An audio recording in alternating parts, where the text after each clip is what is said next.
ஏசிலேருந்து cooling வரல, ஏசிலேருந்து தண்ணி ஒழுகுது, ஏசிலேருந்து ice கட்டி விழுது, இந்த மாதிரி பல பிரச்சனைகளுக்கு ஏசி சர்வீஸ் பண்ணாதது தான் காரணம். இந்த ஏசி சர்வீஸ் அப்படின்றது என்ன, இதை எப்படி நம்மளே பண்ணுறது அப்படின்றத பற்றி தான் இந்த வீடியோவில் நம்ம பார்க்க போகிறோம்.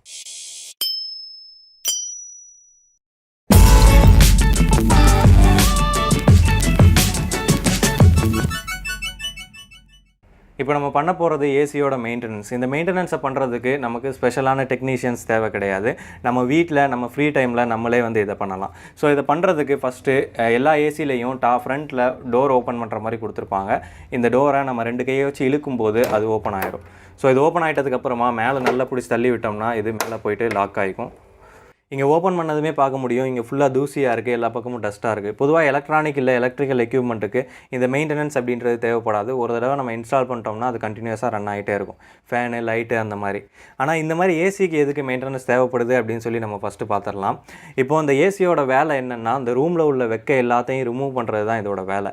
ஸோ அதுக்கப்புறம் அது கூலிங் ஏராக அது கொடுக்கும். ஸோ இப்போ அந்த வெக்கை எல்லாத்தையும் ரிமூவ் பண்ணணும் அப்படின்னா ரூமில் உள்ள எல்லா காற்றையும் இது வந்து தனக்குள்ளே உறிஞ்சிக்கணும். அப்போ தான் அந்த காற்றுல உள்ள வெக்கையை இதால் எடுக்க முடியும். ஸோ பொதுவாக ஒரு காற்று வெக்கையாக இருக்குது அப்படின்னா எப்போவுமே மேல்புறம் தான் இருக்கும். இப்போ நெருப்பு எப்படி மேலே பார்க்க எரியுதோ அதே மாதிரி ஒரு பொருள் வெக்கையாக இருக்கும்போது அது மேலே பார்க்க தான் அதோட வெக்கையை வெளியேற்றும். ஸோ அப்படி வெளியேற்றும் போது இந்த வெக்கையான காற்று எல்லாமே மேல்புறமாக தான் இருக்கும். ஸோ இந்த மேல்புறமாக இருக்கிற காற்று எல்லாமே இந்த டாப் சைடு வழியாக உள்ள ஒரு ஃபேன் இருக்கும் ஏசிக்குள்ளே. ஸோ அந்த ஃபேன் மூலமாக இந்த மேல் பகுதி வழியாக உறிஞ்சப்படுது. அப்படி உறிஞ்சப்படும் போது ஒரு டியூப் வழியாக வந்து கேஸ் போகுது, அதாவது கூலண்ட் வந்து உள்ளே போகுது. அந்த கூலண்ட்டில் இந்த வெக்கையான காற்று எல்லாம் படும்போது அந்த கூலண்ட்டு அந்த வெக்கை எல்லாத்தையும் உறிஞ்சிக்கிட்டு அந்த வெளியில் வர்ற காற்றுல கூலிங்கான ஏற கொடுக்குது. ஸோ அப்படி தான் வந்து இந்த ஃபங்க்ஷன் நடக்குது. ஸோ அந்த மாதிரி ஒரு நாளைக்கு கண்டினியூஸாக அந்த ரூமில் உள்ள எல்லா காற்றையும் இது உறிஞ்சி கூலிங்கான காற்றா வெளியில் கொடுக்கும்போது இந்த ஃபில்டரில் எல்லாத்துலேயுமே ரூமில் இருக்க எல்லா தூசியும் வந்து படிஞ்சுக்கும். அதனால தான் இந்த ஃபில்டரில் எப்போவுமே வந்து அதிகமாக டஸ்ட் வந்து படியுது. இதை க்ளீன் பண்ணுறது தான் நம்ம பொதுவாக மெயின்டெனன்ஸ் அப்படின்னு சொல்லுவோம். ஏசியில் கை வைக்கிறதுக்கு முன்னாடி அதில் மெயின்ஸ் ஆஃப் பண்ணிக்கோங்க. ஆஃப் பண்ணிவிட்டு இதை ஓப்பன் பண்ணிவிட்டு அதுக்கப்புறமா இந்த ஃபில்டர்ஸை நம்ம எப்படி ரிமூவ் பண்ணுறதுன்னு பார்க்கலாம். ஃபில்டர் ரிமூவ் பண்ணுறது சிம்பிள் தான். இங்கே இருக்கிற 2 இதையும் பிடிச்சி இழுத்திங்கன்னா அந்த ஃபில்டர் ஆட்டோமேட்டிக்காக அதுவாகவே வெளியில் வந்துடும்.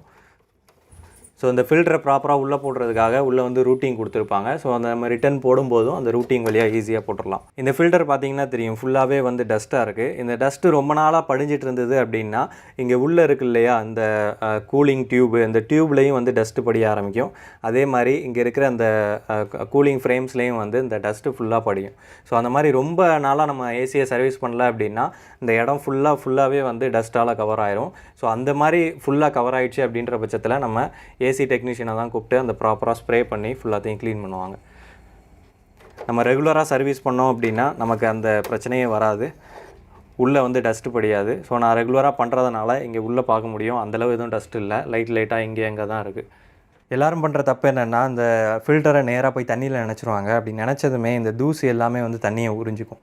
அப்படி உறிஞ்சிருச்சுன்னா இது வெளியில் வர்றது வந்து கஷ்டம், இதை ஈஸியாக எடுக்க முடியாது. அதே நம்ம இந்த சாதாரண ஷூ பாலிஷ் பண்ணுற ப்ரஷ்ஷோ இல்லைனா பெயிண்ட் ப்ரஷ்ஷோ வச்சு நம்ம இப்படி லேசாக தேய்ச்சா போதும்.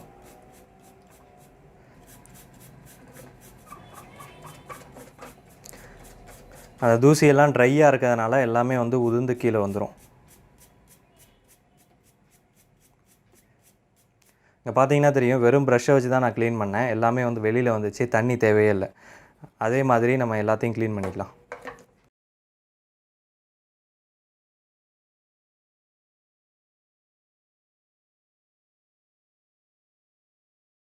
ஸோ இந்த மாதிரி ஃபில்டரை 2த்தையும் ஓரளவு க்ளீன் பண்ணிட்டதுக்கப்புறமா மறுபடியும் இந்த ஃபில்டரை வந்து உள்ளே போடுங்க. நான் இன்னும் சர்வீஸ் வந்து முடியலை.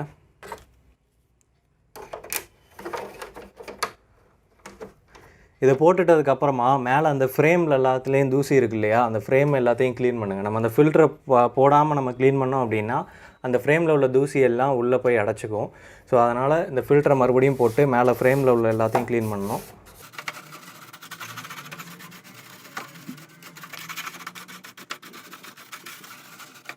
ஸோ டாப்பில் உள்ள ஃப்ரேம் எல்லாத்தையும் க்ளீன் பண்ணிட்டதுக்கப்புறமா மறுபடியும் இந்த ஃபில்டரை வெளியில் எடுக்கணும்.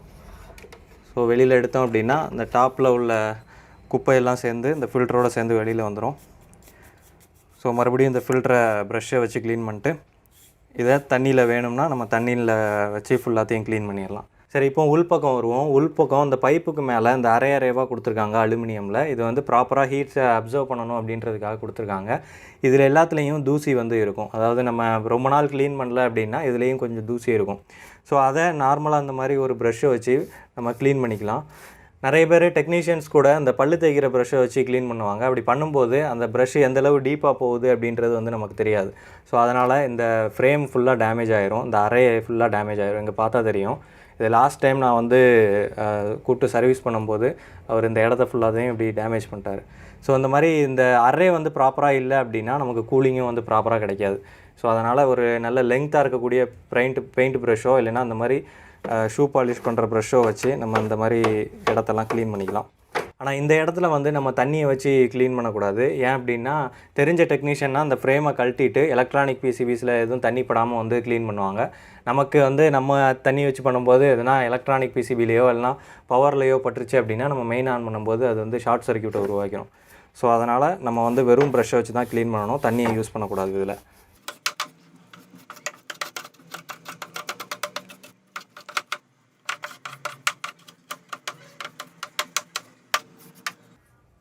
ஸோ அவ்வளோதான், உள்ளே எல்லா பக்கமும் க்ளீன் பண்ணிவிட்டு டாப்பில் சைடில் எங்கெங்கெல்லாம் தூசி தெரியுதோ அங்கே எல்லாத்தையும் க்ளீன் பண்ணிக்கோங்க. உள்ளே எல்லா பக்கமும் தூசி இல்லாத மாதிரி க்ளீன் பண்ணிட்டு நம்ம க்ளீன் பண்ணி வச்சுருக்கோம் இல்லையா ஃபில்ட்ரு, இந்த ஃபில்ட்ரு தண்ணியில் க்ளீன் பண்ணிங்கன்னா காயிற வரைக்கும் வெயிட் பண்ணணும், தண்ணியோடு வந்து இதில் போடக்கூடாது. ஸோ அந்த ஃபில்ட்ரு காஞ்சதுக்கப்புறமா இந்த ஃபில்ட்ரை வந்து உள்ளே மாட்டிடலாம்.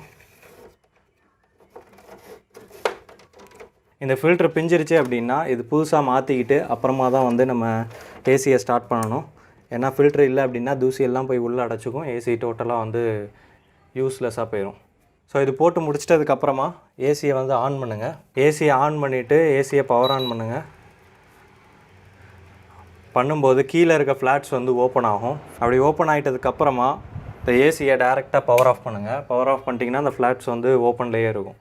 இது எப்போவுமே வந்து நம்ம லாஸ்ட்டாக தான் பண்ணணும், ஏன்னா அப்போ தான் மேலே உள்ள தூசி எல்லாம் கீழே வந்து படியும். ஸோ அப்போ இதை கடைசியில் க்ளீன் பண்ணும்போது தான் நமக்கு வந்து கரெக்டாக இருக்கும். ஃபஸ்ட்டே பண்ணிட்டோம்னா மறுபடியும் வந்து இதில் தூசி அடையும். அதே மாதிரி இதை வந்து நம்ம ரொம்ப ஃபோர்ஸ் பண்ணக்கூடாது மேலேயும் கீழேயும் மூவ் பண்ணுறதுக்கு. அது எப்படி இருக்கோ அதே மாதிரி வச்சு ஒரு ப்ரஷ்ஷை வச்சு ஃபுல்லாத்தையும் க்ளீன் பண்ணணும். ஸோ இவ்வளோ தான். எல்லாம் பண்ணிட்டதுக்கப்புறமா டாப்பில் உள்ளதை ஒரு ப்ரெஸ் பண்ணிங்கன்னா உள்ளே போய் இது க்ளோஸ் ஆகிக்கும்.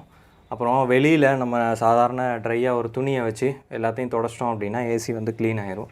வீட்டில் ஃப்ரீயாக இருக்கும்போது நம்ம இந்த மாதிரி ஏசி மெயின்டெனன்ஸ் நம்மளே பண்ணிக்கலாம். இதில் என்னென்ன பிரச்சனைலாம் வந்து சால்வ் ஆகும் அப்படின்னு சொல்லி பார்த்தோம்னா, ஏசி கூலிங் கம்மியாக இருக்கும் இல்லையா, இந்த மாதிரி டஸ்ட் எல்லாம் போய் ஃபில்டரில் உட்காந்துருக்கும் போது இந்த காற்று வந்து அதிகமாக உள்ளே போக முடியாது. ஸோ கம்மியாக தான் போகும். உள்ளே கம்மியான காற்று போச்சு அப்படின்னா வெளியில் வர்றதும் கம்மியான காற்று தான் வரும். ஸோ அதனால் கூலிங் ஆகிறதுக்கு ரொம்ப நேரம் ஆகும், கம்ப்ரஸர் ரொம்ப நேரம் ஓடும். ஸோ அது ஒரு பிரச்சனை சால்வ் ஆகும். அப்புறமா ஏசிலேருந்து ஐஸ் கட்டி உடஞ்சி விழுகிறது. ஸோ அந்த ஏசி வந்து இப்போ 17 வச்சுருக்கோம் அப்படின்னா அந்த 17க்கு தகுந்த கூலிங்கை வந்து ப்ரொடியூஸ் பண்ணிக்கிட்டே இருக்கும், கம்ப்ரஸர் ஓடிக்கிட்டே இருக்கும்.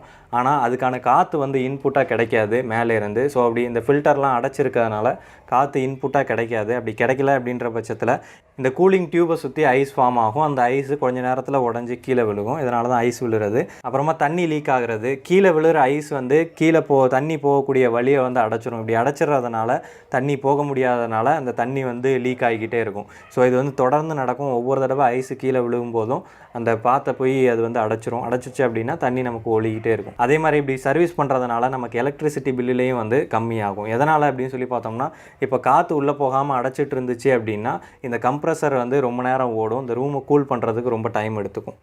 அதே நம்ம இதை ஃபுல்லாக க்ளீன் பண்ணிட்டோம் அப்படின்னா இந்த ரூமு சீக்கிரம் கூல் ஆயிரும். ஸோ அதனால் கம்ப்ரஸர் ரொம்ப நேரம் ஓடாது.